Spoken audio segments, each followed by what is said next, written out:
কিছু কিছু গল্পের শেষটা যে এতটা কষ্টের, এই গল্পটা না শুনলে কখনোই বুঝবে না। তো পুরো গল্পটি শুনুন।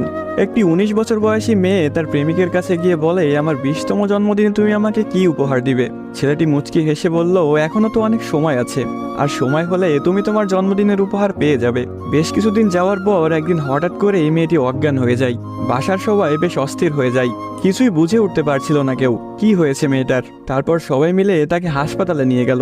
হাসপাতালের ডাক্তার অনেক পরীক্ষা নিরীক্ষা করার পর তার পরিবারকে জানালো, সাদিয়ার হার্টে একটা ছিদ্র ধরা পড়েছে।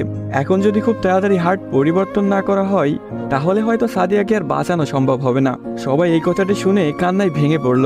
সাদিয়ার মা বাবা কিছুতেই মেনে নিতে পারছিল না। সাদিয়ার প্রেমিক সাকিব তার বিষয়ে ডাক্তারের কাছ থেকে সবকিছু শুনে বলল, এ কিছুতেই হতে দিবে না সে। তারপর সাকিব মেয়েটির রুমে গেল, দেখলো তার ভালোবাসার মানুষটি বিছানায় শুয়ে আছে। সাকিবের কাছে যেতেই মেয়েটি বলল, সাকিব, আমি মনে হয় আর বাঁচবো না। সাদিয়ার চোখের পানি মুছে দিয়ে সাকিব বলল, কে বলেছে তুমি বাঁচবে না? তুমি খুব শীঘ্রই ভালো হয়ে যাবে। মেয়েটি বলল, তুমি কি করে জানলে? ডাক্তার তো বলেছে আমার হার্টে একটা ছিদ্র ধরা পড়েছে, আর আমাকে বাঁচানো সম্ভব না। ধুর পাগলি, তোমার কিছুই হবে না, দেখো তুমি ভালো হয়ে যাবে। এভাবেই বেশ কিছুদিন যাওয়ার পর সাদিয়া সম্পূর্ণ সুস্থ হয়ে যায় এবং বাসায় ফিরে যায়। বাড়িতে ফিরে এসে সাকিবকে খুঁজতে থাকে, না পেয়ে সাকিবের বাড়ি চলে যায়। সাকিবের বাড়িতে কেউ নেই। অবশেষে সাকিবের ছোট বোনের দেখা পেল সাদিয়া। কিরে, তোমার ভাই কোথায়? সাকিবের বোন কোনো কথা না বলে হাতের ইশারা করে সাকিবের রুমটা দেখিয়ে বলে উঠল, টেবিলের উপরে আপনার জন্য একটা চিরকুট রাখা আছে।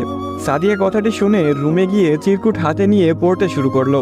প্রিয়তমা, আমি জানি যেদিন তুমি এই চিরকুটটি হাতে পাবে সেদিন তুমি সম্পূর্ণ সুস্থ হয়ে যাবে, সবকিছু ঠিক হয়ে যাবে আগের মতো, যেমনটা আমি তোমাকে বলেছিলাম।